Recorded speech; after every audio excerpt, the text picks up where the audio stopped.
welcome back to the Lanterne Rouge YouTube channel. Aircon off. This is a big end of this stage for a lot of young guys, especially Seb Berwick, who, as you know, I'm mates with. This final climb up Mount Buller, we're going to look at the profile. It's for riders like Jai Hindley, not so much Damien Howson, an established World Tour guy, but Jai Hindley, who'll be going for GC, and Seb Berwick, who's looking for a World Tour level contract. This is a big stage and a big finish to show if they can really hang with the big boys. And I think they're going to put on a show. Apparently it's a headwind up the final climb. As you can see, it's 36.4 kilometers to go. If you want to sync up to whatever stream you're watching, GCN is streaming this. So if you want to sync up to GCN, that's available to you. I can see it in Australia, so there's no geo blocking. There's a breakaway up the road who are steadily getting a little bit of time, but the peloton have just gone through the feed zone. Welcome Bradley Soden, also known as Absolute Cycling, to the live stream. One of the most passionate cycling fans I know. But there's a headwind up the final climb. There's a breakaway up the road. Dave McKenzie's obviously already called it for the break. He said they got 3 minutes 40, so 3 minutes 40 for the break. 36 k's to go. He's called it as the break. I think Jonas Rouge is there with Connor Murtagh. Connor Murtagh, another fan of the Lanterne Rouge YouTube channel. He's riding for Oliver's Racing. Group of seven of them. 7 riders with a couple of World Tour guys and the Israel Star Nation rider and Jonas Rouge. Regardless, I think they're doomed. So they're doomed on Buller. They're going to get brought back. So I wouldn't worry too much about the breakaway staying away, to be honest. This is the overall. Now this could get, if you watch stage 2, which was the climb up to Falls Creek, it was very tactical, very strategic between Hindley, Howson and Berwick. So Hindley obviously riding for Sunweb. He is, well, set up for stage 3. He's leading the general classification wearing the yellow jersey. Damien Howson's second, 4 seconds behind, and Seb Berwick is 6 seconds behind in third. And then there's a big gap to Nielsen Palace for EF. I don't think Nielsen Palace is going to win this stage or hang with these guys up this final climb. We'll have a look at the Strava segment for Buller in a second, just to get an understanding of how steep it is, etc. But Through Axel Wolf says, poor David Williams lost the break. Yeah, that didn't look good, did it, when he he let the wheel go basically down the descent. It wasn't that technical apparently, so yeah, I think that didn't look good for his descending ability, I guess. Edwin B says, what do I think of the EF rider's technique to recatch the break? What did he do? He drafted cars and then got aero tucked, didn't he? Just making sure I'm staying hydrated. But I think this race is going to come down to the top 3 of these guys we're looking at again. The top 3, Hindley, Howson, Berwick, the three Australians, 2 World Tour guys in Hindley at Sunweb and Howson at Michelin Sky, and 1 Pro Conti or Conti guy, Seb Berwick, the young buck, Team Bar, looking to put on a show against these World Tour guys. And I think this climb is going to suit him a little bit more than Falls Creek. Buller's a little bit steeper. It's a little bit harder in the last 2 kilometers. And why are people messaging me? It's harder in the last 2 kilometers. You can see there's pitches of 9, 8%, 10%. We didn't have that in Falls Creek the other day. And I think Seb was the strongest on that climb the other day, and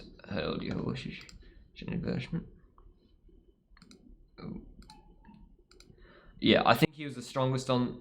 I think Seb was the strongest on that climb the other day, but it flattened out a little bit. Howson was, I think, really on the limit, trying to get onto Hindley's wheel. Hindley was the second strongest, but yeah, I think it's Seb that was the strongest sort of climber, and he attacked a fair few times, and it just didn't suit him when it flattened out at the finish, and the other 2 bigger guys were able to get around him, but still he was there. And the climb up Buller, this is the main Strava segment, 15.3 Ks, average gradient of 6%. Flatter section in the middle, you can see where I got my cursor. There's a false flat part there and another false flat here. The best time, Jesse Featonby last year, just under 40 minutes. Apparently there was Falls Creek. Jai Hindley did the Falls Creek com. I'd expect him to do another. Oh, apparently there's a headwind on the climb today. But I know that, here we go. I know that Dave McKenzie was saying that, oh, well, because there's a headwind on the climb, it's going to be more difficult for more difficult for the GC guys and easier for the guys sitting in. I don't really understand that. I think it's going to be, I think it's going to set up well for the pure climbers. It's going to be, because it'll be slower, and slower means drafting, I guess, pure watts per kilo will matter a little bit more, and being small, being aero, like Seb's still a good time trial, still small. I think Howson might struggle a little bit. So my prediction for this big climb is, I'm going to go all out and say Berwick is going to win the stage, and he's going to drop Jai Hindley and Damien Howson off the wheel. Through Axel Wolf, Palace to go long with Rouge up the road. Nah, I don't think so. I think that's the plan with Education First right now, is to have Jonas Rouge in the break, and then when he gets caught on the climb and then Palace will attack to him. But I don't see Palace beating the other two guys up this climb. I think Mitchell and Scott as well, they'll have Yates and stuff working, keeping the tempo high. So I don't think it's going to be easy for Nielsen Palace to attack from far out. And if he does attack from far out, I guess he has to risk it for the biscuit, but if he does attack from far out, it will make it, he runs the risk of losing more time on GC, although I didn't really understand or like what he did yesterday in the break. I didn't really get that strategy. I know he's probably going for bonus seconds, etc. Welcome Alex Clares to the live stream, also Team Bar member. Claresy, make sure you send the stream link to Seb Berwick's dad so he can look along. 53 in the stream. It's early for a Saturday here in Australia. Half of Europe's asleep, half of America's asleep. Jayco Herald Sun Tour. Let's go to the profile. The coverage has been so poor, and that's not GCN's fault. That's the Australian team on the ground using cellular coverage to try and cover a race. These are in very remote locations, like very, very remote parts of Victoria. Big, pretty big mountains for Australia. Wrong stage. So we already have pretty spotty coverage, so they should have been using satellite coverage most of the time. And this is the climb up to Bulla, 15k, 6.1%. We'll call that a mountaintop finish. It's over 1,500 meters. It's a ski resort, I think, up the top. That's a mountaintop finish. Bit of a shame that David Williams got dropped on that descent, but what are you gonna do? If you want to race World Tour, you gotta be prepared to go a little bit quicker, I guess. And he probably just wasn't comfortable on the wheel. Alright, there's the start list for you. Marcus Cooley showed out the end of yesterday, but now I'm going to actually dive in and watch this footage, and really, once we get closer to the end of the climb. We've got 15, 17k to the end of the climb. Do we think Benjamin Hill, right for Team Bridge Lane, in the super tuck position? He was, if you watch the Bay Crits series, or the Bay Crits videos that I put out, Jonas Rouge also in the super tuck position. They must be going pretty quick. Benjamin Hill was a really good sprinter, picked up, I think, the sprints classification in that series and did really well. What do we think of Jonas Rouge this year? What do we think of Tadej Pogacar, Dylan Groenewegen? Anyone watched the Vuelta a la Valenciana last night? Dylan Groenewegen looks unbeatable already in those early European races in the sprints. Obviously no Caleb Ewan, no Sam Bennett there, so no one really going up against him or really on his level, but still, he's looking really good, and he's not even been in great positioning. But I think that positioning is going to cost him when it comes down to the big dogs, or the bigger dog. He's racing against Bennett and Ewan. You can't be making those sort of mistakes. He's not riding the Tour de France, in Giro d'Italia, etc. See if I can scroll down more for you. There you go. What did you guys think of the GP Lama Shane Miller collaboration that I put up last night? If you've had a chance to see that, I thought it was a pretty good video talking about Tadej Pogacar. But right now with 31.3k's to go, we've still got this break of 7 riders working pretty well together. I mean, what I've found watching the Herald Sun Tour the last little while is that, or last few stages, is the breakaway, they seem to half the time not be sure of which direction the wind is coming, and people are not cohesively rolling on the right side of each other. People don't know which way they're rolling in a circle. So welcome Shane Miller, GP Llama, to the chat. And I think that's pretty important. They have had a fair bit of wind. And you do get wind in these exposed plains because in Australia, the reason we have bushfires, etc., is because of the desertification of our landscape by cutting down just about all the natural landscape, or natural flora and fauna, for intensive farming. But enough of that. Carl Shipton says more content with the llama. Jamie Fox said loved it with the llama. GP Llama loved it himself, although he said he needed a bit more work. Edwin B says, how much does your boy Berwick weigh? I reckon like 57. Your boy's light. Then like he'll do 3 hours and I'll just be like coffee. I'll just ride 20 minutes to coffee, sit there, and he'll just get like a long black and a water and ride home another hour. He's not 51, 53, Claire. He's like 57, 50, 56, 57 kilos. He's really light, but got good power, etc. So Shane Miller says Mount Buller, current east-southeasterly wind of 35 kilometers an hour, although it's protected on the climb. Is that a headwind? Is that a direct headwind on the climb? Although the climb they're protected from it because but we got the sprint right now, 1 kilometer to the sprint point. So the bonus seconds are going to be eaten up by the breakaway. Does it matter who gets these sprint points or the bonus seconds? I'm not sure it really matters for these guys in this group. See Michelin Scott riders taking a piss to the side of the road. Looks like everyone's just taking a piss and the peloton's riding pretty easy, to be honest.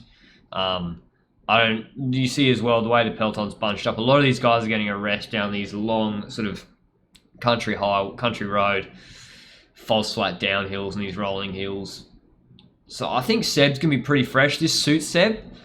The reason I think the way this racing is really suited Seb is the difference between him and a Damien Howson type is Damien Howson can do a hard 4.5 hour race and then do like 85%, 90% of his limit and do that really high effort because he's got that just experience, time in the legs, etc. Whereas if it's easy, it sort of balances out that endurance that maybe a younger Conti guy doesn't have, but who still has maybe a little bit higher top end, a little bit better top end. So I think the way this has been raced suits Seb. It was pretty hard yesterday, especially at the end. I was worried he got on the other side of there was a split in the peloton as Michelin Scott was setting up for Caden Groves. And is this Benjamin Hill, number 65?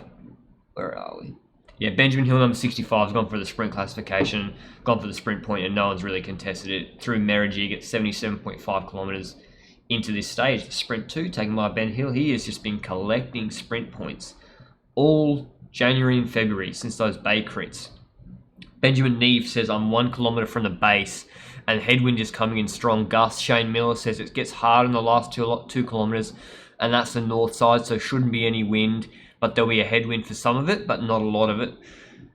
Okay, Mike Ray says, what do you think about Gaviria teaming up with Requeze again, more W's this year, or he'll get whooped by the elite sprinters? No, I think Gaviria is back. I think last year was the anomaly, and I think Gaviria is back for 2020. And I think he's going to win a lot of races, especially with Requeze and Milano. He's got a really good lead out at UAE, and as you've watched my video last night, I'm really high on UAE. At the moment, it's Team Sunweb, because they've got Jai Hindley in the yellow jersey. They've been tasked with just controlling this breakaway. Who is in the second jersey? 24. So Alberto Danese, what do we think about him, the young Italian sprinter on Sunweb? I was talking to their press officer as well. I was like, man, you got a lot of young, marketable guys on the men's and women's team. You got Lippert, obviously she's killing it. Danese doing really well in the sprints here. Jai Hindley looking good. Mark Hirschi. I think Niels Echov will be really good, the under-23 world champion. So Sunweb, they've had a really tough couple of years. Obviously the Dumoulin thing, I think that didn't get covered too much, but Dumoulin was a big falling out and a big loss of confidence in Sunweb management. I guess him saying I want to leave, but They got a lot of young guys, and I think it'll be good. They'll be looking good in the future. I wouldn't say the race is particularly on hard right now. A lot of the guys, especially in the break, are stretching. Guys in the peloton are cruising at the back. It's bunched up. I think everyone's kind of holding on for the climb, which is in just under 13 kilometers, 27.9 Ks left. 3 minutes 30 this gap to the peloton, but I don't think... I mean, Buller's a 40-minute climb is the climb, just under 40 minutes. These guys, with the headwind, probably won't go. It depends what the lead out from Mitchelton Scott and Sunweb is like, but I don't know what time they're expected to do, but let's say just over 40 minutes or around the 40-minute mark. I think a lot of these guys, especially in January, are making sure they're not doing too much work, and Sunweb are just controlling this breakaway, and they're not really too concerned about everyone in this break either. Like, if the break did get away, that suits Hindley. Hindley doesn't want to be going to the line with... Because if this break stays up the road... Actually, let's think about this. If you were Team Sunweb, would you chase this break at all? What is the best GC... What's the best GC position of anyone in this breakaway? Is it Jonas Rouge? Like, why would you chase this break? Because you actually, if you're Sunweb, you don't want to go to the line with bonus seconds up for grabs in a photo finish. Whereas if Jai Hindley can just hold the wheel of Damien Howson or Seb, like just hold their wheel and only get gapped by a second, then he wins overall, depending on or holds the overall lead jersey depending on the outcome of tomorrow. So if I was Sunweb, I'd probably be doing you can't see what's the guy's actually doing on the front. But if I was him, I'd be doing nothing. I'd just be sort of soft pedaling really, and just making sure, keeping Jai in good position at the front of the race, in front of the peloton, but not doing too much work either, and just making sure we really, if there is some headwind on this climb, it's 41 minutes. If they go full gas, making sure that you keep some bullets in the chamber to protect him later on.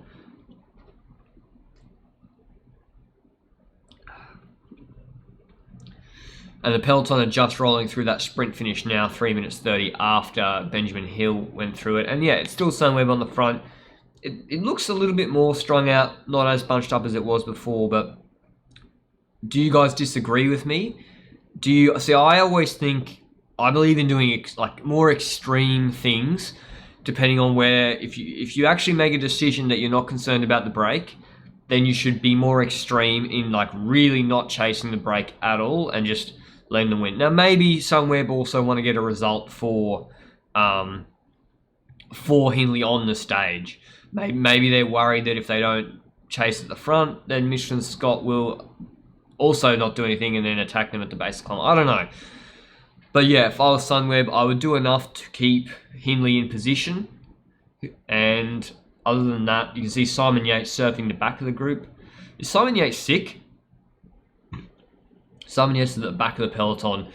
He's been doing some weird stuff recently, and he kind of juked the commentators the other day and confused everyone, because if you watch Cadel Evans' road race and you're watching my stream, we were talking about, is Simon Yates trying to get the com because he's sitting at the back of this group and Darryl Impey's at the front of the group, or is he getting dropped? But he wasn't getting dropped. Then he attacked around the front, and then he attacked over the top and had sick legs, set up Impey pretty well, did his best.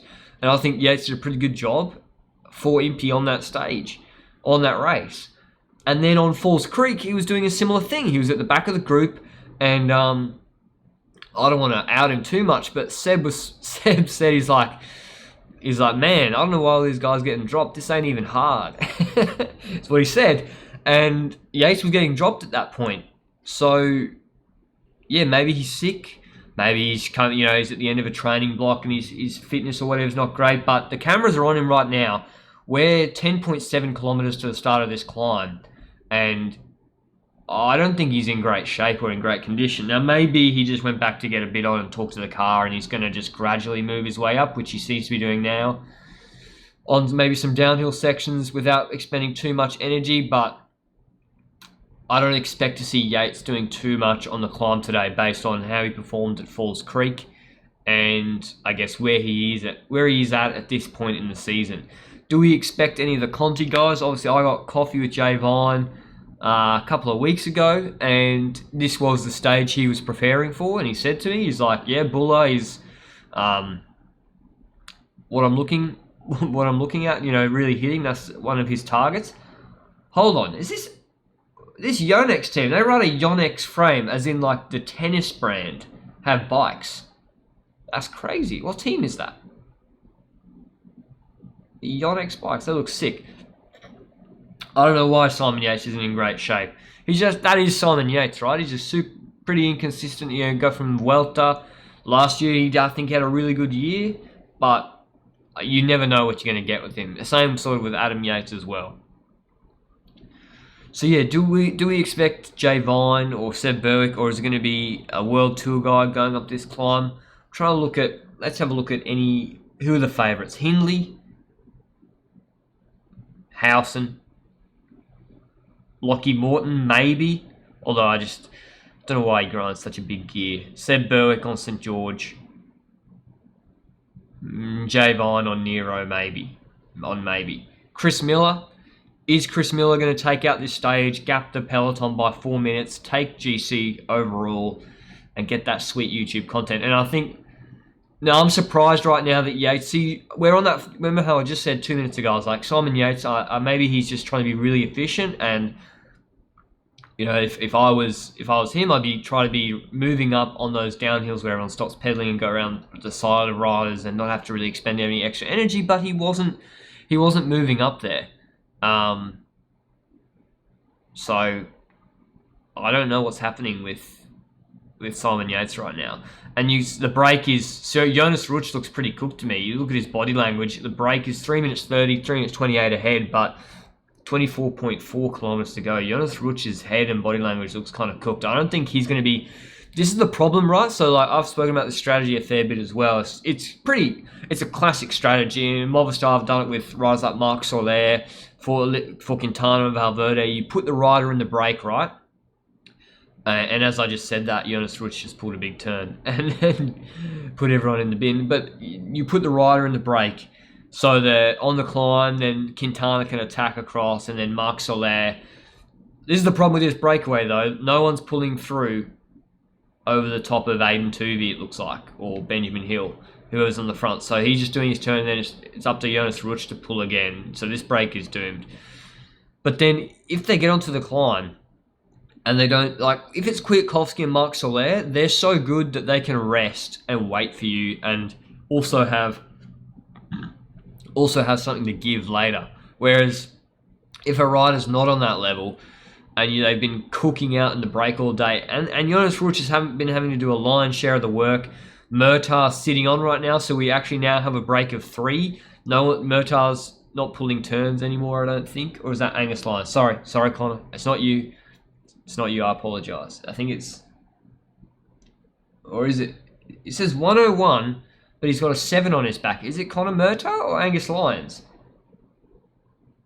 I can't tell. He looks like he's got... I can't tell whether that's... No, that's a 7, so it is Connor Murtaugh. So yeah, Connor Murtaugh's done in this break. So now we really have 3 guys working, and this gap's going to come down really quickly. When you have, just because everyone gets confused and they're not communicating too well with each other, and now it's really up to Rouge and the Bridge Lane guy to work. And who's the Israel Start Nation guy in this break? It is it Ben Perry again? Edwin B says, I think Jay Vine has an outright wattage advantage over Seb. Maybe, like, obviously he has, obviously Jay Vine has a big, like, absolute wattage advantage over Seb, but I'm not sure he has a watts per kilo advantage over Seb. I'm not sure he will have that advantage at the end of a race like this. I think Seb has big, I don't know, I think he's big talent. I think he's going to show something today on this climb. It's a shame it's not a tailwind for him, but what can you do? Let me just fill up my water.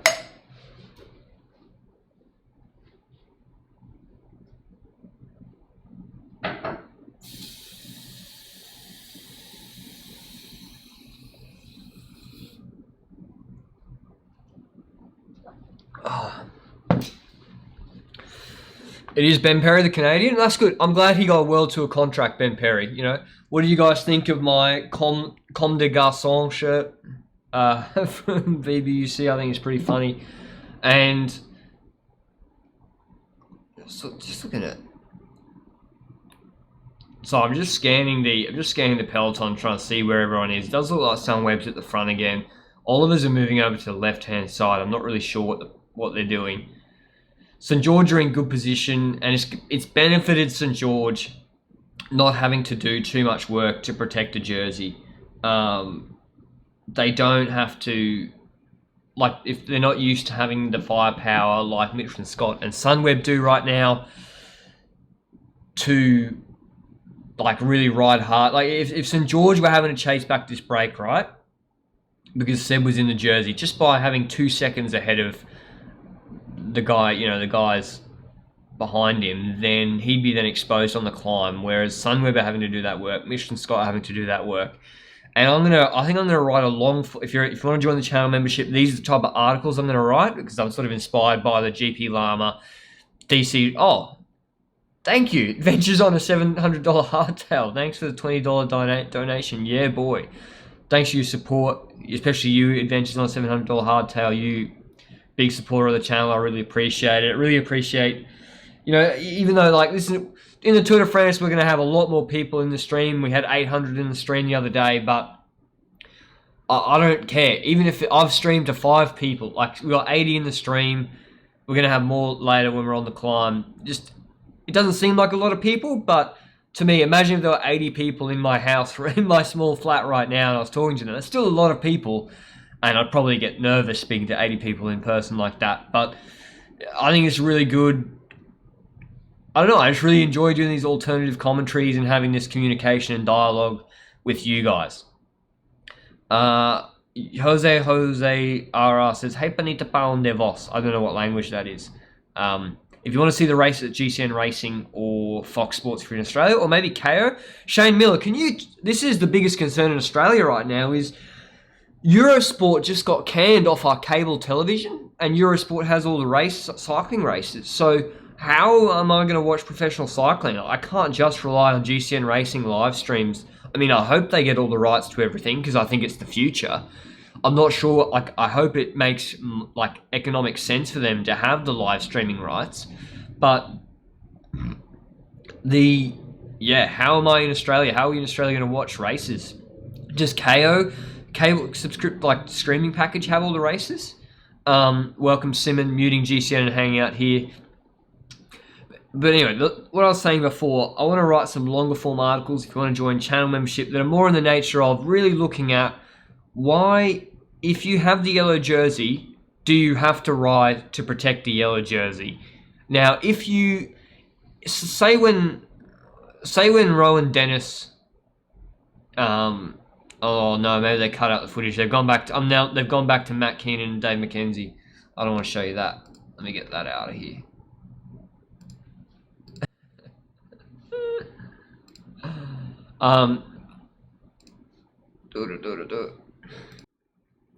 Well, if they're showing Dave McKenzie and Matt Keenan, you can look at me too in the flesh. If you have the yellow jersey now, if you get it in a pro, like say if Rowan Dennis or Remco, maybe not Remco's a good example. Say if Rowan Dennis for Ineos gets the pink jersey in the Giro d'Italia first stage in the prologue, and he's not genuinely going for GC, and they know internally he's really not a GC threat. Remco, different story. Say Ineos do know that with Dennis. Then it makes sense from a sponsorship perspective to right at the front have the Maglia Rosa with Ineos on display, protect the jersey, and try and keep the jersey for as many days as possible. That makes sense to me. I get it. And they'll be riding for Carapaz. Anyway, Carapaz there. He's nearly like $2.50 or less. I haven't checked the odds since Simon Yates has been looking really bad, but Carapaz is nearly $2 to win the Giro. But if you're actually riding to protect the jersey, or riding to win GC or get a good GC result, and maybe you are an underdog, like Seb Berwick is an underdog right now compared to the World Tour guys. If Seb did have the jersey, I would, if I was the DS of St George, I would have said don't ride at the front and don't bring any brakes back. Because if you do that, even though just because you have some arbitrary 1 second advantage prior to the climb, that will weaken you so much that Seb will get exposed and attacked on the climb. So you're better off just playing a game of chicken and letting the brake go. I think we need to see more of that in the Tour de France, and that's something I think teams make a lot of mistakes at the Tour de France. They're just like, I got the yellow jersey, I'm going to ride on the front. And I think maybe Quickstep did that a little bit too much with Alaphilippe. Like, you don't need to ride at the front just because you have the yellow jersey. You need to think about the race as a whole, not just as a stage by stage, and we got to make it to tonight with the yellow jersey. Think about it, like a long form event tactically, and think about all the resources you have and how best to use those resources, and how other teams will react to you doing something a bit different or unusual or unexpected. And if you keep doing it, maybe on the first day, they'll call your bluff and say, oh, no, you're going to chase this break back. You got the yellow jersey, it's your job. But if you get a reputation as a team being like, we don't give a fuck if we got the yellow jersey or a leader's jersey, we're not chasing it back. We're the underdog for the overall. If you want to win the overall, like, we're happy to let Richard Carapaz go up the road, and that he won the Giro, but we're happy to let that happen, because if we chase it back, we're guaranteed to lose, and we'd rather take a chance at winning than guaranteeing losing. Thanks again to Adventures on a $700 Hardtail. We're now seeing highlights of Stage 2 up Falls Creek, where, speaking of Simon Yates got dropped. Don't know whether he's sick, don't know whether he's just not on great form. Jay Vine attacked, got over the top of Lockie Morton, the Education First rider who went up the road. Brought him back. We're now seeing number 72, Seb Berwick, baby! Attacking the bunch. Jay Hindley's the only guy that could hold his shoe. Howson was cooked. Berwick was the strongest on that climb, man. You can't prove me wrong. Hindley did win the stage. Time bonuses should be in every stage race. So Hindley got the time bonus, and that's why he's 6 seconds ahead of the stream. 6 seconds ahead of Berwick. Howson's in second. Hindley looks in pretty good shape. But, no, I think it's going to be a different story today. I'm really excited to see what happens in this climb. We're getting to the final climb. I don't know whether the footage has dropped out on the GCN channel, like as in the Australian coverage has dropped out because they're showing highlights of Stage 2. They're now restarting the highlights of Stage 2, which is a little bit frustrating too. Let me check my sources on the ground. Jesus Christ. My group chat's gone off. I don't know, as the GCN stream, has the stream gone down and they got no coverage on Buller? Because that would be really frustrating. I think this is going to be a really exciting... This is before Tour Colombia, and I think this is going to have better, maybe more interesting strategy than Tour Colombia, especially this stage. This is a genuine mountaintop finish up to about 1,600 meters altitude, and we're going to have some strategy. GC is on the line here. We've got underdogs. We've got strong World Tour teams like Sunweb and Michelin Scott that are going to try and control things. What would you do if you were Berwick trying to get seconds on Hindley and Howson? Where would you attack? Would you just sit on for as long as possible and then try and take a few seconds at the line? I think realistically, given the strength of Sunweb and Michelin Scott and the size of Seb, you'd have to be concerned about the time bonuses in the Stage 5 tomorrow, the circuit race. And even if he's only 2 or 3 seconds ahead of Jai Hindley or Howson, Michelin Scott and Sunweb might be able to blow the doors off one of those intermediate sprints or the finale and really nab a couple of bonus seconds from him. So I think he has to be worried about that. Because initially we were talking about it, and I said to him, yeah, like, all you need, because you get a 2-second bonus on second place, I think, all you need is like 3 or 4 seconds on Hindley, or 3 seconds on Hindley, and you're going to go into the yellow jersey, into the leader's jersey. But then we're like, but then if you're only 1 second ahead of Hindley, then Sunweb could really load it up and take an intermediate sprint tomorrow, and you could do nothing about it. So I think Berwick's going to go a bit earlier. If I was him, I'd go a little bit earlier. Not too early, but in that between 2 kilometers to 1,200 meters to go. What do you think, GP Lama? I think between 2Ks and 1,200 meters to go, Berwick to launch it on a steeper bit when there's a bit of a lull in proceedings. Maybe when the last Sunweb and Mitchelton Scott rider rolls off. I think that's when Berwick's going to launch it. Nearly at 100 in the stream. 98 watching now. We can get to 100. That'll be sick. Dylan Q says, when are you commentating on TV? But 16.8 Ks to go. I'm getting footage back. Let me transition you over. So that... What do you want to see on this other screen? Oh, already the break. Jonas Rouge is coming over. So Jonas Rouge is still in that break with Ben Perry and Benjamin Hill, 2 Bridge Lane guys. When I'm normally streaming on a bigger race, there's the Pro Cycling Stats sort of live coverage on this page here. I'll be able to show you that. But unfortunately, the stream is breaking up again, especially the motorbike on the... Ooh,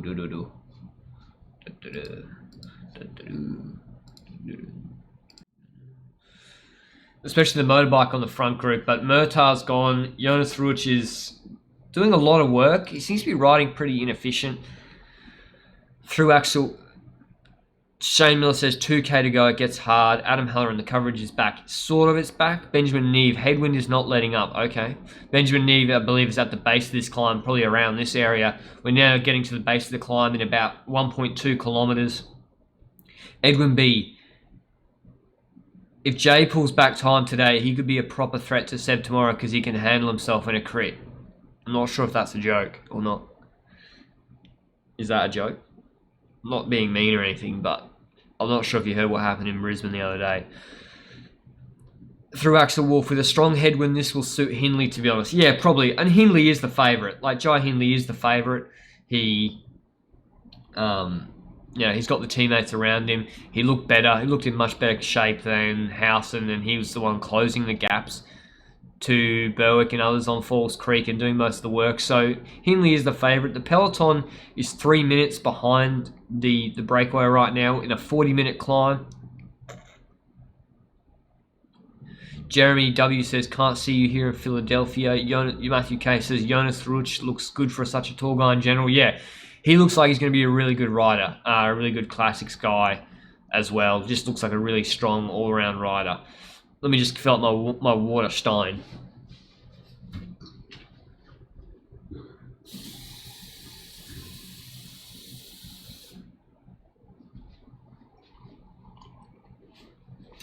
Oh. The breakaways now only Ben Perry, the 2 Bridge Lane riders of Aiden Tuvey and Benjamin Hill, and Jonas Rouge for Education First. A lot of people are saying that, or some people have said that Jonas Rouge is up there in the breakaway to basically be a guy for Nielsen Powless, the other Education First rider, to attack over the top 2 and try and latch onto him. Quintana and Marc Soler, or Valverde Marc Soler style, or Froome and Kwiatkowski style. I think Kwiatkowski's going to have a nice big year. Brett Corbett says, lol, he pulled out in front of a crit sprint and caused a crash. Yeah, apparently that's what happened.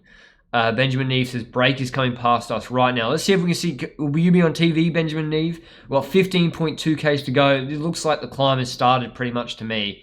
We've got 2 Australian NRS teams, 2 Australian riders from an NRS team, Bridge Lane, 2 World Tour guys in Benjamin Perry, the Canadian, riding for Israel Startup Nation, and Jonas Rouge, the young German, for Education First. I think he did pretty well in under 23s. Let's see. The peloton's not chasing full gas. They are spread across the entirety of the road. Even though they are bringing the gap down 2 minutes 57. And the reason the peloton have not been chasing too hard, Simon Yates is still in the last third of the riders, or last 10% of the riders. They've not been chasing too hard, is because the brake hasn't really been working too well either. Like, the brake's working a little bit better now with Benjamin Hill on the front in front of Ben Perry. It's been working a little bit better now, but the last 10Ks, the brake hasn't been that cohesive, and everyone's looked pretty tired. Especially Rouge as well has looked pretty tired. And even though they've not been doing that well, pulling that hard, the peloton haven't brought them back too much. So I think the peloton's pretty fresh. I would say they're pretty fresh. And Jonas Rouge attacks to the left-hand side of the road. So Rouge has had enough of towing these guys along. He attacks the left-hand side of the road. Ben Hill's been dropped. His day is done. Ben Perry's trying to close that gap to Rouge. Really interesting. So maybe Rouge was going for stage honours. Maybe Rouge is only going for stage honours rather than being a guy for Nielsen Palace. Because if you were Jonas Rouge, right? Well, if your job was to just make sure you stay up the road as far as possible, then you wouldn't mind doing 45% of the work and getting the two other guys to do 25% of the work each, because then that's still better than doing 100% of the work yourself, and you're going to stay away from the peloton further and then be more of a help to Nielsen Palace. Whereas, yeah, Jonas Rouge is attacked. So he must be going for the stage win. We've got 100 in the stream. Welcome, everybody. 100 in the stream. It's still not midday yet in Australia. 14.4 Ks to go. We've got the climb up Mount Buller. Let me show you the brutal climb.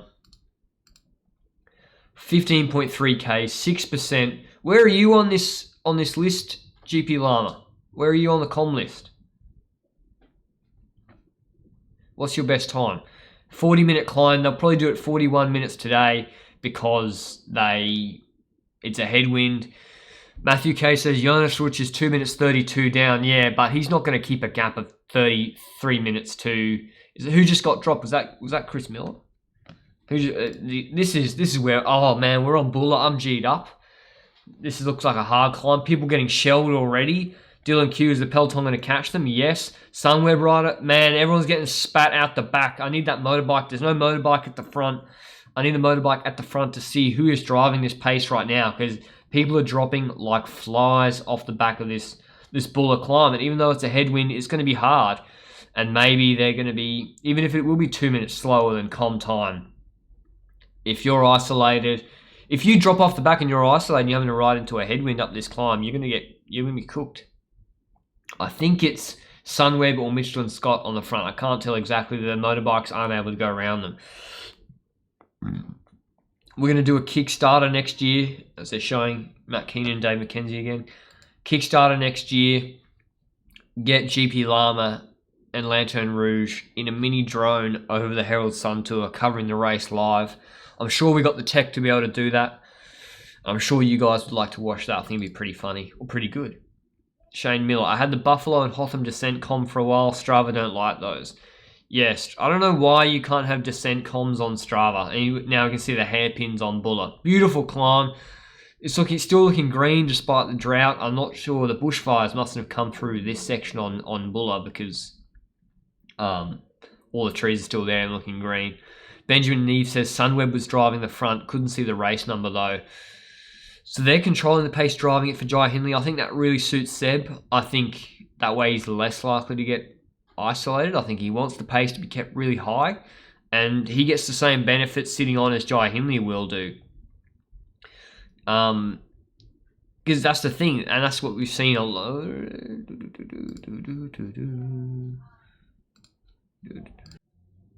The footage is breaking up now. I think we've lost footage again, which is a bit frustrating. As we're on the climb, that's going to happen. Roland Shoemaker says Strava used to have descent comms until people died, but like, I guess, is that Strava's legal responsibility if that happens to people? Probably. I wouldn't say that's. I mean, I don't. They probably are taking a really risk-averse approach, but maybe don't try and get descent comm attempts and take responsibility for your safety. We're seeing the Mount Buller ski lodge with some drone shots right now. It's unfortunate that we can't see what's happening on this climb, because people are getting spat out the back. Now, obviously the GC guys like Howson and Hindley and Berwick and maybe Nielsen Palace, we just remind ourselves where everyone is on GC right now. They'll be at the front. Show me the GC, man. Okay. Michael Storer for Sunweb, he'll be doing work for Jai Hindley, so he'll probably actually lose his place on the general classification, particularly if he gets dropped. Jay Vines right now is 8th on GC. Will he be able to move up over James Whelan, who was tied yesterday?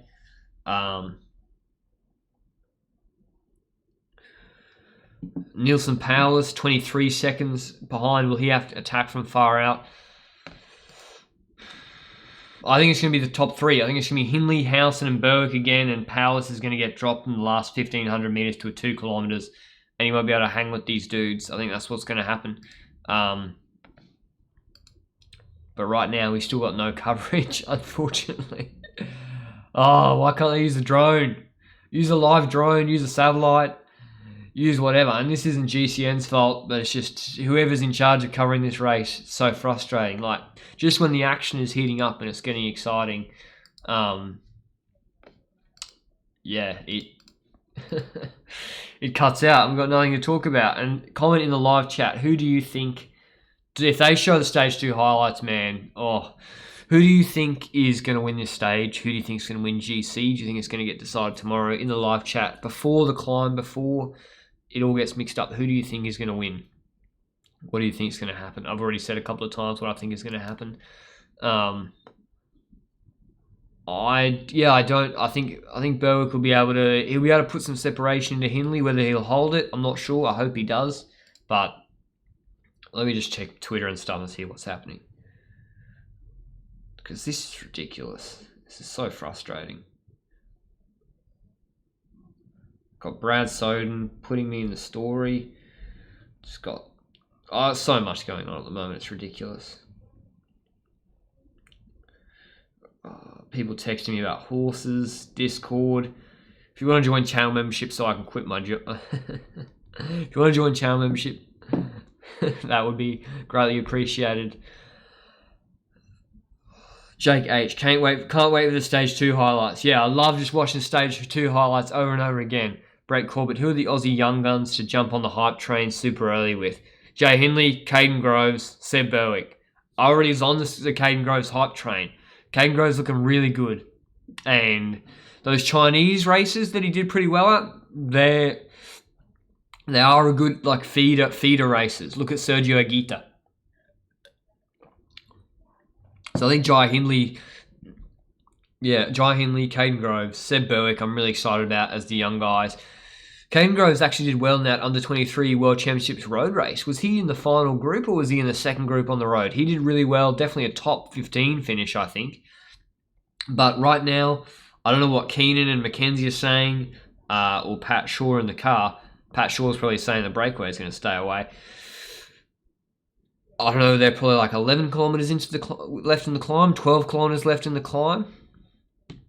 But this is just wait and see, I guess. Is anyone watching not on GCN, on Tiz or Fox Sports or KO that has the stream up? I presume this is the original, like the fundamental broadcast just is down, and so everyone that's got those broadcast rights, they don't have the footage.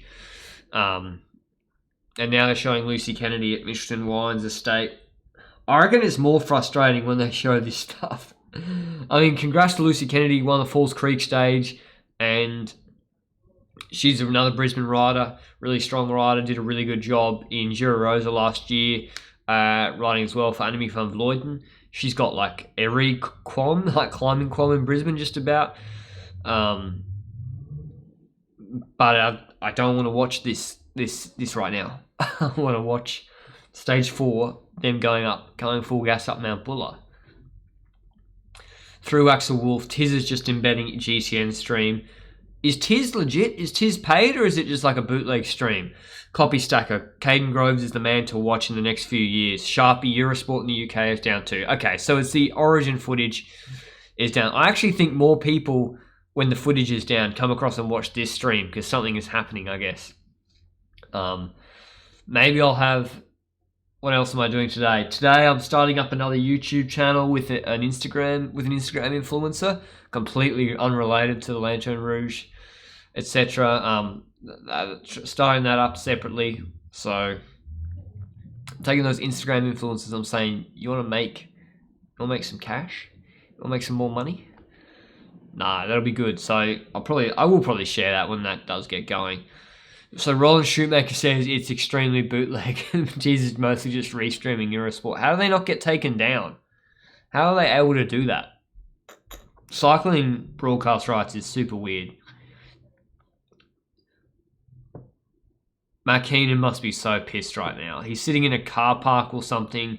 It's been raining a lot. He's got no footage to talk about. He's got people in the stream getting angry, although he can't see the stream. It's a GCN restream. And they're just half moderating. Oh, we're back? Are we back? Hold your horses. I think we might be back. Everyone? Or is this a... I don't know. We're still Jonas Rouge, Ben Perry, Aiden Tuvey. Jonas Rouge for Education First, the young German under 23 rider. Well, he's World Tour now. Ben Perry for Israel Startup Nation, the Canadian. And Aiden Tuvey for Team British Lane, the NRS team, the strongest Australian domestic NRS team. He's on the back of this group, number 62. Jesus Christ. I don't have a kilometre marker. I'm not sure they know how long is left. And it looks like Rouge is doing most of the work. They seem to be sitting on Rouge a lot. And if this is live, apparently, according to Through Axel Wolf. So Benjamin Perry is not attacking. He's coming through to pull a turn. Aiden Tuvey looks to be in a fair bit. Aiden Tuvey is just sitting on. He looks like he's on the limit. So he's just going to try and do his best, I guess. Rouge and Perry will swap off. What would I do if I was Ben Perry? Yeah, I'd swap turns. Fredos45, welcome to the Lanterne squad. Appreciate it. Welcome. Join the Discord. If you want to join the Lanterne Rouge squad, I'm now getting to the point where I've got a lot of people messaging me on Instagram all the time. But we've got a good chat going now in Discord. So, $2.99 Australian a month. Then YouTube takes their cut. But $2.99 a month Australian, so that's like, what, $2 US. Join the Discord. Get your emojis in the live chat. Become a channel member if you want. I'd be appreciated. Or, not just appreciated, it's just a way for me to talk to people on Discord in a coordinated way. Now, Michelin Scott, Simon Yates has now moved back up. He's in the middle half of the peloton. Who's behind him for Michelin Scott? Nick Schultz, another Brisbane boy. Nick Schultz is riding there. He's a Cootha Loop specialist. Seb Burke's a Cootha Loop specialist, proving that Mount Cootha can get you World Tour fit, Brad Soden. You hear me? You can get World Tour fit doing loops of Mount Cootha. I might do that challenge. YouTuber gets back into shape doing only Mount Cootha loops. Do 5 a day for 6 months. I'll be fucking flying. Jonas Rouge is on the front right now. Still just... he seems to be swapping turns with Ben Perry. It's an uneasy alliance, it looks to me. Pretty uneasy alliance. And I'm not sure he knows or Ben Perry... I think Ben Perry knows what his end game is. Ben Perry's end game is to stay out there as long as possible. Sit on Rouge for as much as possible. Hope the peloton doesn't chase too much. And try and go for stage wins. Sunweb are on the front. They have 3 riders in front of Jai Hindley in the yellow jersey. And then they're behind Jai Hindley was Nielsen Powers for Education First. Welcome Linda James to the live stream. Naira Quintana in green. Emoticon notwithstanding. Edwin B. When do you reckon Seb's going to light it up? I think between 2 kilometres and 1,200 metres out is when I'd expect it. The coverage is just about to drop out again, unfortunately. Literally looking at whole pixels on the GCN live stream. And Cameron Myers moving up on the left-hand side of the road. So Cameron Myers, Simon Yates, Michelin Scott, they're just going to get their feed. They're going through an impromptu feed zone. Are they allowed to do that in the last 20 Ks? Hold on.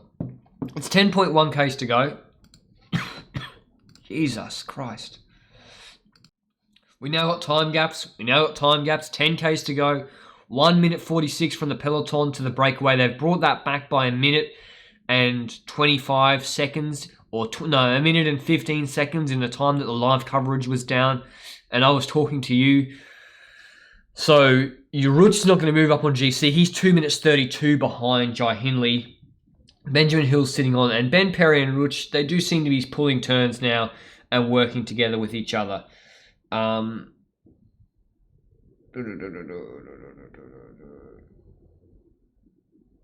But this group is going to get... Michelin Scott are kind of all over the place right now. Like, Michelin Scott are not in front of Howson or protecting Howson particularly well. Number 73, who's 73? Ryan Kavanagh's there, 73. He's doing a really good job, Kavanagh. He's also a pretty funny dude, not going to lie. He's doing a pretty good job for Seb Berwick. He's protecting him. He's at the front of the group. Seb should be pretty happy with where he is because he's in the perfect pocket. Like, actually with a lot of riders around him. Not completely boxed if he has to move out. He's got Kavanagh to his left. But Seb is in a really good position where he's getting maximum draft. not having to expend as much energy as Jai Hindley, because Jai Hindley's only got one rider in front of him. Seb's got more riders in front of him, and you're saying, oh, it's up a climb. They're not going that quick. It's Jai Hindley's still got one rider in front of him, but it all makes a difference, even if it's 3 to 6 watts. 3 to 6 watts when you're trying to do your best performance of your life, all makes a difference. Adam O'Halloran, welcome to the Lanterne Rouge squad. Long-time supporter of the channel, good supporter of the channel, Adam O'Halloran. Make sure you join the Discord chat. You'll see in the members community post the link to the Discord chat. So I sort of talk cycling, especially during the week or when racing's not on, talk about cycling or what's going on or videos coming up. Elliot Schultz, Team Bar, let's go! Let's go! Seb's going to win the stage, man.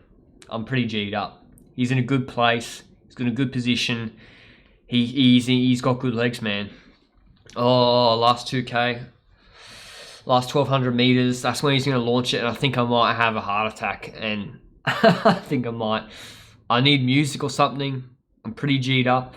Jai Hindley's actually got 3 riders in front of him. 3 riders in front of him. Nielsen Powell's behind him. Number 6 is Cameron Myers there right now. In the front group of 10. Jimmy Whelan's still there for Education First, but the Education First guys are actually separate from each other. 9.1 Ks to go. 1 minute 29 seconds to the break. The break is going to get caught for sure, especially the last 2 kilometers is quite hard. Seb Berwick, number 72, sitting on Kavanagh. He's got Mitch Docker to the left-hand side of him, who's just now gone behind him for Education First. Damien Howson's to the right-hand side of Berwick. So Berwick is near Howson. Ryan Kavanagh's doing a big job for Seb Berwick. He's looking after him. He's in front of him for St. George Continental Cycling Team. He's breaking a fair bit of wind for Seb, especially because Kavanagh's not really sitting on a wheel or on the St. George train. The Michelin Scott guys seem to be on that train. Number 92, Michael Freeberg, a 2019 Australian road race champion. He seems to be going out the back right now. I mean, it looked like Mitch Docker was talking to Seb. Number 22, Robert Power, is now going out the back. I can't see where Jay Vine might be. It's hard to tell the difference between the Quarter Mentha guys. The Quarter Mentha jerseys look exactly the same as the Cameron Meyer jerseys. It's heating up now though, and we're going to see people really start to get spat out the back as the live stream footage is cutting out, and we cut back to Matt Keenan's head and Dave McKenzie. Well, we had a good run while we did. That was a good 5 minutes, wasn't it? It looked like Jonas Rouge had attacked again. Yeah, it looked to me like Jonas Rouge had attacked Ben Perry again, not wanting to take him to the line. Again, I think that's pretty short-sighted. Like, why would you attack him with 9 Ks to go? You got like 30 minutes left on this climb, at least 20 minutes left on the climb. To stay away from the peloton, you're going to need his help. That doesn't really make sense to me. Work with him, then attack him at the end. If you want to help out the channel, you don't have to join channel membership, but if you want to help out the channel in a different way, make sure you share the stream with other people that you think might be interested in cycling. Share the stream. I really enjoy these streams, but they don't make any money compared to actually doing other videos. But we're back. Oh, as we're saying, we're back and we're not back. And it looks like I think, did anyone else see a break up the road in that time? Did anyone else see that there was an attack from someone else? It looked like a Sunweb or Education First guy. It looked to me like there was an attack from someone else right then, but then we've cut back to a helicopter shot of the hairpin. 7.7 kilometers to go, 1 minute and 11 seconds from the breakaway to the peloton. Breakaway's obviously getting brought back. No one tell Dave McKenzie or Pat Shaw that yet. Oh, you can if you want, but the breakaway is going to get brought back. That's just a reality. Man, this is frustrating. Maybe we'll just be able to, why can't the helicopter just show it? Will the helicopter be able to show most of this climb, Shane, or is there too much tree coverage? I guess they can't get close enough. It looked like 2 Sunweb riders and Education First had attacked, which is pretty concerning. Or maybe it was the Sunweb guys going up the road and they were pulling too strong a turn. Was Jai Hindley? I didn't see a yellow jersey though, so I don't know if Jai Hindley was there. Mate, I think it was, it might have been Lockie Morton making sure that Rafa, he's got KPIs, man. Lockie Morton's got KPIs with Rafa, and it's got nothing to do with winning races. It's got all to do with riding a big ring up a climb like Pantani, and then with 5Ks to go on the climb, getting fucking mega cracked and brought back by the guys that train properly and ride properly. But we got live coverage back again. We don't know for how long. 7.3Ks to go. This gap is coming back pretty quickly. So Jai Hindley's still there. So I don't know who's gone up the road. It looks like it's Jai Hindley in third wheel. Seb Berwick's fourth wheel. On his wheel, it looks like Nielsen Paulus. Nielsen Paulus is sitting on Seb's wheel. Cameron Myers on the left-hand side breaking wind for Damien Howson, who's sitting behind Dion Smith. So Damien Howson's got two riders in support of him. Simon Yates looks like he's struggling. He's in the middle of the pack, and Nick Schultz is behind as well.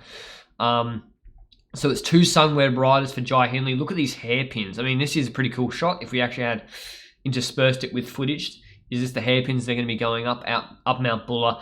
But now the break is getting brought back super quickly. 7.1 Ks, 49 seconds to the gap, from the peloton to the breakaway.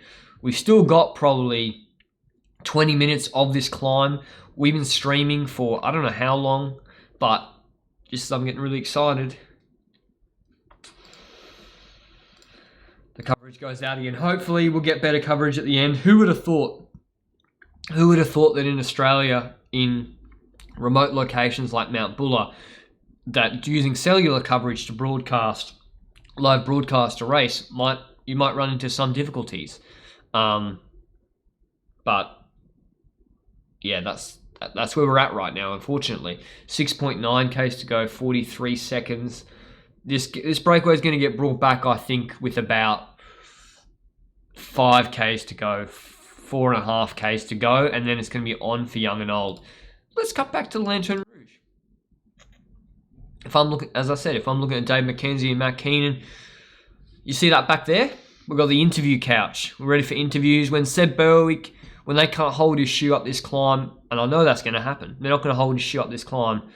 We're going to get him on the couch there. We're going to have an interview about which world tour. We're going to live stream which world tour contract you want to sign, because he's going to have 10 world tour contracts, and we're going to talk about which one he should sign up to. And you guys in the live chat can talk about, tell him which world tour team Seb should go to. Linda James says 36 seconds. Now it's 33 seconds. The gap from the peloton to the breakaway. Dylan Q, this coverage is hilarious. Shane Miller, Optus is a sponsor. Is Optus a sponsor of this? That is so kind of embarrassing, I guess. Why don't they use Telstra? It probably still wouldn't work. I mean, yeah, I get it. It's remote, and it's not like Europe where you got more satellite towers everywhere. Australia's much more geographically disparate, etc. But man, this is frustrating. We don't know what's happening. There could be attacks, etc. And I was talking to Charlie Carbs and cycling. Shane Miller, yeah, the other channel is there. I was talking to Charlie Carbs and cycling, and he was like, man, this is so frustrating because I'm over here in England and you got this really exciting race, and the parkour is for early February. The parkour and the stages in the Herald Sun Tour are actually unbelievable, given we've got mountaintop finishes, genuine mountaintop finishes right now in the Sun Tour, up to 1,500, 1,600 meters. And we got no coverage, and we got young sort of up and coming riders like Hindley and Berwick, and we got live coverage again, and they're going full gas, etc. And we don't know what's happening. So Benjamin Perry, he's cooked, 37 seconds back to the peloton. Jonas Rouge is still working with him, but the way they're hangdogging their heads down. I'm going to get some water because I'm probably going to be shouting a fair bit.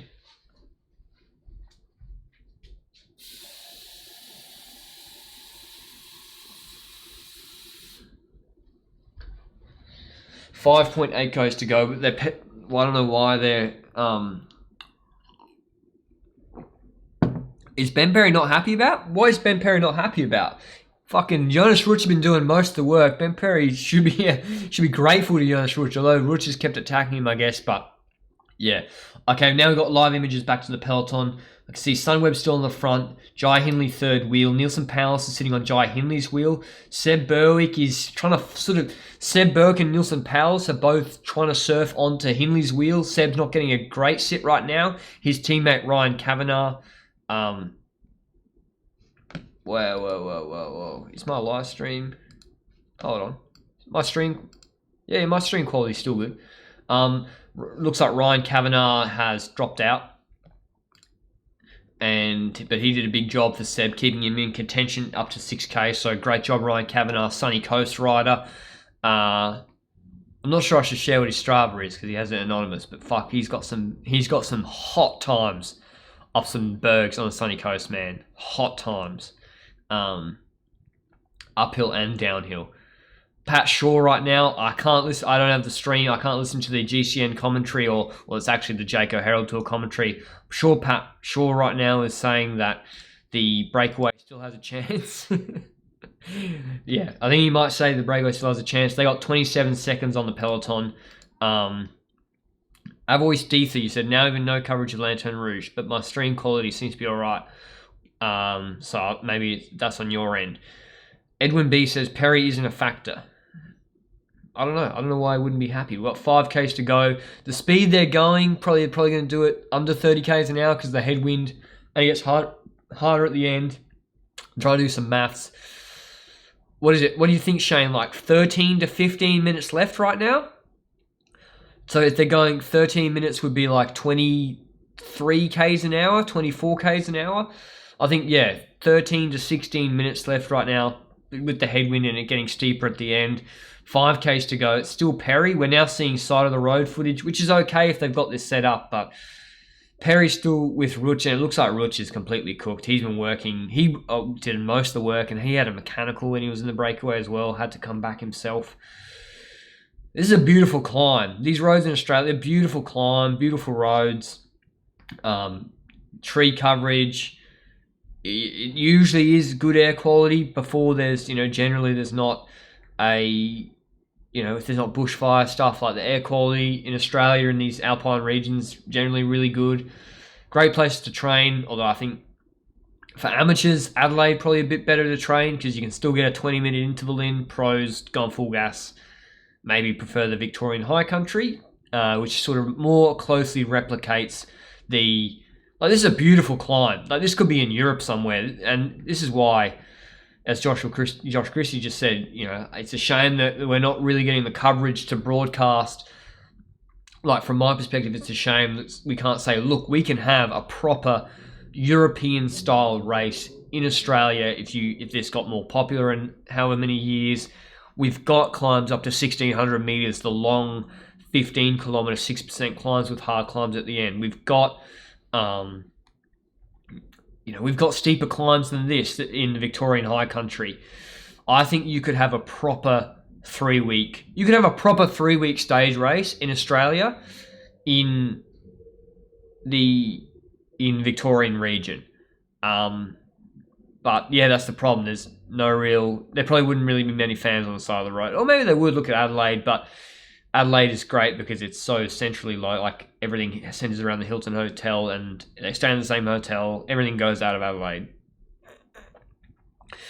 Shane Miller says Mount Hotham's a beast. Falls Creek's... Like, you got these monster climbs.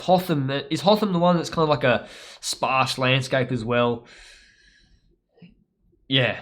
Brett Corbett saying, did they not test the mobile coverage prior to the event?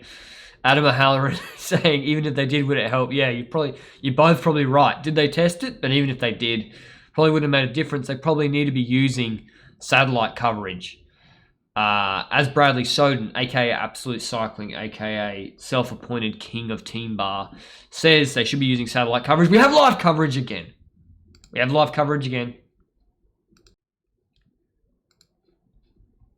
All right. I'm going to zoom into myself because I'm going to start to get a bit overexcited. 3.6Ks to go, 15 seconds. Do you prefer this cam, or the cam with the start list on it? Happy to go with either one. Doesn't matter to me. This group doesn't look completely split up yet. It's not looking as split as it was when it was on Falls Creek. I could still see two Sunweb riders on the front with 3.5Ks to go. 16-second gap to Perry for IS N and Jonas Rouge for Education First. Two Sunweb riders still riding on the front for Hindley. Seb Burke will still be there. Nielsen Powell will still be there. We don't know what happened with the Education First riders. Maybe it was Lockie Morton. Now, this is an interesting point, which I hadn't thought of.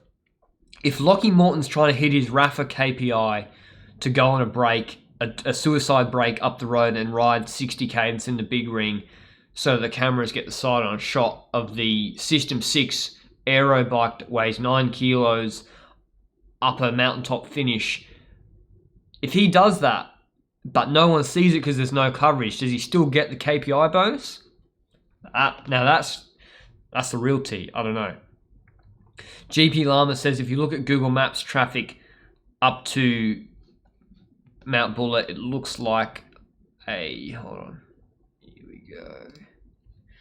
Man, I'm doing better moderation than GCN in my live chat. Dylan Q says full face screaming is what we want. Yeah, I can do full face screaming. All right. Hold on. Let me just sort this out. We lost live coverage again. By the way. It looks 3Ks to go, 22 seconds to the from the peloton to the break. Apparently the gap has increased, which is really surprising to me. Maybe they're playing games in the peloton, but I think more likely is that this time gap is not 100% accurate. 2.8Ks to go. Through Axel Wolf, 10-second live coverage of the back of the peloton is great. I mean, okay, so this is what I would do right now. If I was them, like, they better have a contingency plan. They should have a motorbike on the, like, this is not hard technically. Shane, disagree with me if you disagree. Even if you can't get the live coverage, you've got to make sure that you have a motorbike on front with recording to an internal SD card. Make sure you at least cover the front of the race so you have some highlights to sell for next year to your broadcast partners, etc. And you're doing that all locally. That's not being broadcast anywhere. So that would be like if I was simultaneously recording to this Sony a7 III. I'm obviously streaming through HDMI into this, I'm not sure if you can see that, into this A10 Mini here. But I could also be, I think if I had a more expensive camera, recording internally to an SD card, and that way you're not completely fucked, right? And you got something next year to show, oh, look how exciting this race was, people attacking on the front, etc. But I don't know if they're doing that, which is a shame. Shane Miller says they need Robbie with Skype, worked in Geelong. Well, he actually did get the Lippert attack. Brett Corbett says Lockie Morton going to wear the new Rafa gravel flatter range. Man, Rafa. Oh, man. Okay, we're back with live coverage. We're back. Jai Hindley now has one breakaway, one helper helping him with 2.1Ks to go. It's about to get hard. Ben Perry with his 10-second gap on the peloton, so that's come down from 30 seconds. Adam O'Halloran, I think that gap, there's an attack out of the attack. Is that Howson? Oh, Mitchell Scott sent a rider up the road with Education First. Is that Simon Yates? What the fuck? Simon Yates is attacked and bridged across to number 7. Whoa. What's going on? Hold on, let me get number 7. Dion Smith. Simon Yates is attacked, bridged across to Dion Smith, the other Michelin Scott teammate. There's another Education First rider in that group. We've got 2K to go. This is where it's actually hard. 1.8K to go. 15 seconds gap. Perry's gone out on his own. Seb Berg's sitting on Jai Hindley. Damien Howson's still back in this group. Where is Simon Yates on GC right now? Let me look at the GC position.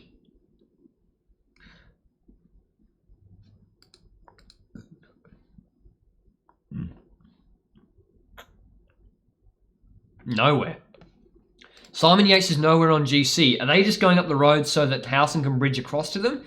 Howson's sitting behind them. Seb Berwick's third wheel. Number 14 is, I think, if I go to the start list, so I'm trying to do my best here. Still one rider for Hindley. I think Hindley's going to be exposed and then he's going to get attacked by Berwick. But we now got 1.5Ks to go. The time is coming down. But Nielsen Powless, I don't think it's been that hard yet. I don't think it's been that hard a climb based on how big this group is compared to the last 4Ks in Falls Creek. It looks like Simon Yates is just going for stage win.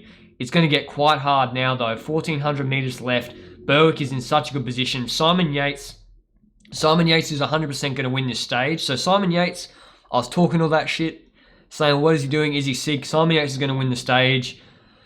Man, he's such a weird rider. He's so weird. Getting dropped on Falls Creek, maybe it was deliberate. Maybe he just deliberately was like, oh, Falls Creek, I'll save the legs. He's hunting down Benjamin Perry. Ben Perry's doing a pretty good job right now.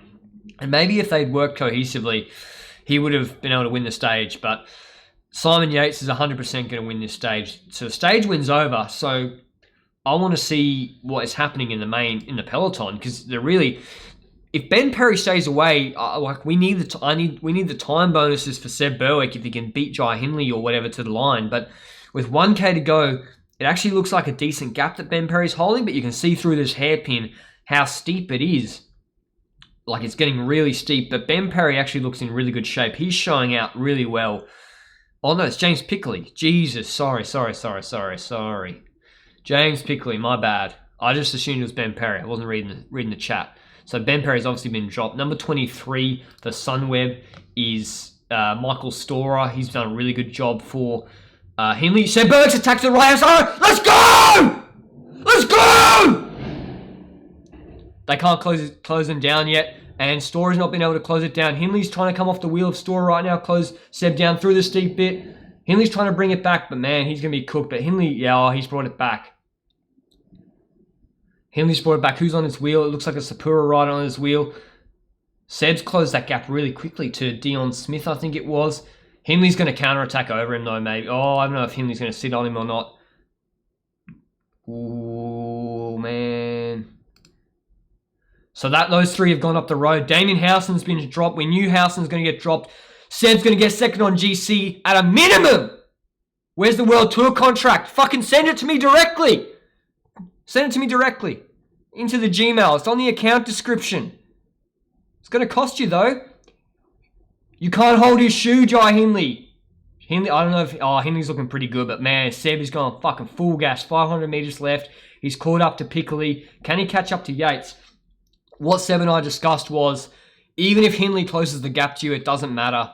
Work with Hindley a little bit, or tow him for a little bit on your wheel, because it's still better to get second on GC over Howson as well, and that's what's going to happen right now. So and then in the last whatever, you can try and drop Hindley, but man, Seb is fucking flying right now, baby. If he can drop Hindley off the shoe, that'd be sick. But unfortunately, I don't think that's going to happen. Last 300 meters, I think Hindley's sitting pretty, and Hindley's going to counterattack to the... Oh, would Hindley counter him? Yeah, Hindley's coming up to the right-hand side of him as well. Steep it right now, and I think Seb's done his dash. He just needs to make sure he gets to the line okay and cements that second on GC. 200 meters left, but Hindley's looking real fresh. Good cadence right now, and Hindley's... Gutter him, Seb. Gutter him. Sit on his wheel. Sit on him. But yeah, Hindley's gap. So Hindley's sewn up GC. Massive job from Jai Hindley. 100 meters left. I think Yates has won the stage pretty comfortably. Pickley was on his wheel, so Pickley was just behind Yates. You just saw Yates cross the line. Jai Hindley. Was that a Nero rider? Was that a Nero rider that came third? What is going on? Nah, what is going on? I think... Whoa, that's so confusing. No. I think the camera didn't align. I think the camera didn't align there. Did Simon Yates get... Oh, did Yates get dropped? Man, I was so confused with what was happening just then. That was so confusing. It didn't look like Yates went for the stage win and got brought back. He wasn't helping Howson at all. That coverage just broke my brain. Seb Berwick going World Tour, baby. You're going to see him in Tour de l'Avenir, lighting it up. You're going to see him on the front of a World Tour mountain train coming to a television near you. You heard it here on the Lanterne Rouge YouTube channel. If you've been following me on Instagram, you would have seen it as well. You would have seen him when he came to brew with me, getting coffee. He didn't get a soy latte, did he? Got a long black. Or he got a cold brew. That's why he's 57 kilos doing big numbers. Sorry about the confusion at the end. I wasn't looking at the live chat. I was pretty much just looking at Seb and Hindley screaming. So did Jai Hindley win the stage? I mean, I still think... I mean, yeah, Seb did his best. Hindley just was able to... Hindley was able to close that gap, sat on him for a bit and was fresher over the line.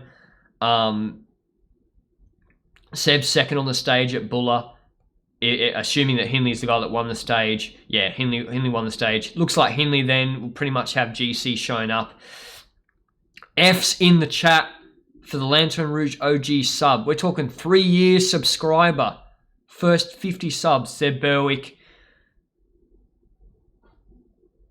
Seb Berwick's tied up the young rider. I mean, really good performance from Jai Hindley too. I know I'm biased, but Jai Hindley, young Australian rider for Sunweb, looking really good as well. We knew they were going to, like we spoke and we were like, yeah, the way Howson was riding on Falls Creek and was like, Falls Creek quicker climb, and Howson was not closing any gaps. He was sitting on 100% of the time. But here I'm looking at the stage results. Big effort from Jay Vine as well, who came third. So Jai Hindley won the stage. He gets the time bonus too. Seb Berwick second on the stage, put 22 seconds into Howson, plus gets the time bonus and seconds into Powers. Seb Berwick, hopefully tomorrow, whatever happens then, we'll have second on GC in Herald Sun Tour, plus the Young Riders jersey. He's 10 seconds behind Jai Hindley, so for him, he would have needed to put 4 seconds into Hindley to win this stage, which would have been very, very difficult in the last 1,200 meters unless Hindley closed that gap really quickly and was straight on it, and he'd had enough teammates up to that point where when the attacks did come, it was really not very long to the line. So, Sunweb, Michael Storer did a really good job for Jai Hindley today, and yeah, he was just real solid climbing performance from him, from Seb, from Jay Vine as well. The Neurocontinental rider. We've got a lot of young talent in Australia right now. If you enjoyed the stream, consider a super chat or a super sticker or joining channel membership. Thanks for watching the stream. I've really enjoyed it. Really enjoyed communicating with you. Sorry that I've been screaming a little bit and maybe a little bit more biased than I am when it's the big races and World Tour races, but you probably enjoy that anyway. Congrats to Jay Hindley. But yeah, hit me up with these super chats or anything like that if you want to ask any questions by the end of the stream. What do you think is going to happen tomorrow? Man, big performance from everyone. I'm excited. I'm excited to see these young guys showing out on the World Tour stage soon. Thanks, Shane Miller, for joining the chat. Love your work, mate. Linda James, Cam missed the finish line. Yeah, the camera, it seems like the camera was behind them, and then they cut to the camera at the finish line, and the camera at the finish line was like 30 seconds, was a full 30 seconds ahead of them. Through Axel Wolf, thanks for the stream time. Thanks, time to go to bed now, 3:40 a.m. Fair enough. Thanks for joining the stream, Europe. I don't know how you guys stay up and watch this racing. You guys, have you enjoyed the Sun Tour? It's been a shame, I guess, with the live coverage. It's been very difficult for me as well, watching it with all the live coverage dropouts. But thanks, Chris Noonan. Big up, LR. I can't believe you guys are still awake in Europe. Whew. Anyway, this has been the Lanterne Rouge YouTube channel. Jai Hindley wins the stage up to Mount Bulla. I'll be interested to see what time he did on the climb on Strava.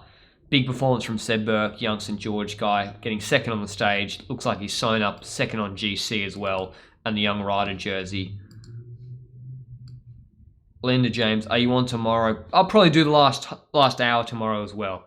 Dylan Q, thanks for the stream. Better than GCN coverage. I tried my best, notwithstanding the difficulties of, what was happening about the coverage. Because that was a really exciting finish. That was really exciting racing and just great racing. And Mount Bulla is a fantastic climb. It's just a real shame about the coverage. Anyway, thanks for joining the Lanterne Rouge YouTube channel. Appreciate all the support, and I'll see you guys next time.